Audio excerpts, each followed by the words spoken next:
800MT, 650GT, 300NK এই তিনটি bike CF motor সব থেকে জনপ্রিয় মডেল। আপনারা জেনে অবাক হবেন যে 1989 সালে তাদের যাত্রা শুরু করে। শুরুর দিকে তারা শুধুমাত্র ইঞ্জিন এবং মোটরসাইকেলের যন্ত্রাংশ উৎপাদন করত।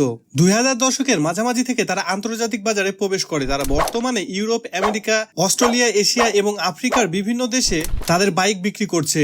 সিএফ মোটর বর্তমানে বিশ্বের 100-রও বেশি দেশে তাদের পণ্য রপ্তানি করছে। এটি একটি চাইনিজ ব্র্যান্ড ভেবে আপনারা কিন্তু কখনোই ভুল করবেন না। বাংলাদেশে এই ব্র্যান্ডটি নতুন হলেও এই ব্র্যান্ডের উৎপত্তি কিন্তু আজ থেকে 35 বছর আগে। ব্র্যান্ডটিকে হালকাভাবে নেওয়ার কোনো অপশনই নেই। তারা কিন্তু 2022 সাল থেকে মোটোজিপিতে পারফরমেন্স করে আসছে। আপনারা জেনে অবাক হবেন যে তারা 2024 সালে চ্যাম্পিয়ন হয়। বিশ্ববাজারে ভালো অবস্থান তৈরি করার জন্য তারা কিন্তু তাদের বাইকের কোয়ালিটি ও মানের দিক থেকে কোনো প্রকারের কোনো কম্প্রোমাইজ করে না।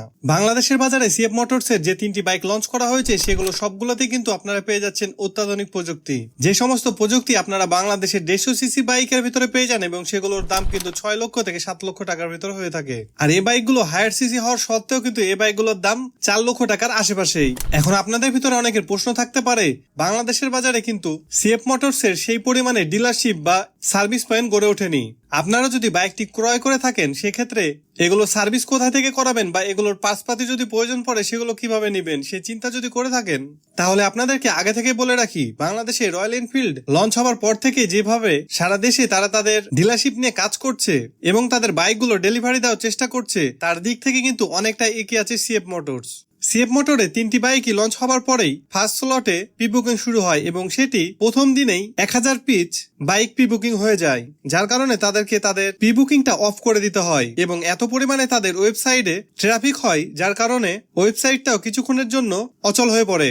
লঞ্চের দ্বিতীয় দিন থেকে আবারও নতুনভাবে প্রি বুকিং শুরু হয় এবং ফার্স্ট প্রি বুকিং এর বাইকগুলো জানুয়ারির শুরু থেকে ডেলিভারি দেওয়া হবে। অন্যদিকে আমরা সকলেই জানি রয়্যাল এনফিল্ডের বাইকগুলো ডিসেম্বরে ডেলিভারি দেওয়ার কথা থাকলেও এখন পর্যন্ত তারা ডেলিভারি করতে পারেনি। এখন শুধুমাত্র সময়ের অপেক্ষা।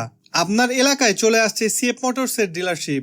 যাবার আগে আরো একটি কথা, বাংলাদেশের প্রতিটি জায়গাতে কিন্তু কেটিএম এর বাইকগুলো আপনারা দেখতে পাবেন, তবে বাংলাদেশের প্রতিটি জায়গায় কিন্তু কেটিএম এর ডিলারশিপ বা সার্ভিস পয়েন্ট নেই। সেক্ষেত্রেও কিন্তু কেটিএম বাইকটি বাংলাদেশের বাজারে তুমুল জনপ্রিয়। সিএফ মোটরসের কোন বাইকটি আপনার কাছে সবচেয়ে বেশি ভালো লেগেছে তা অবশ্যই কমেন্ট করে জানাতে ভুলবেন না। বাইক রিলেটেড নিত্য নতুন ভিডিও পেতে অবশ্যই আমাদের পেজটিকে ফলো করে দিবেন। আর যারা ইউটিউব থেকে দেখছেন আমাদের চ্যানেলটি সাবস্ক্রাইব করে পাশে থাকা বেল আইকনটিতে ক্লিক করে দিবেন। তো সবাই ভালো থাকবেন, সুস্থ থাকবেন, খোদা হাফেজ।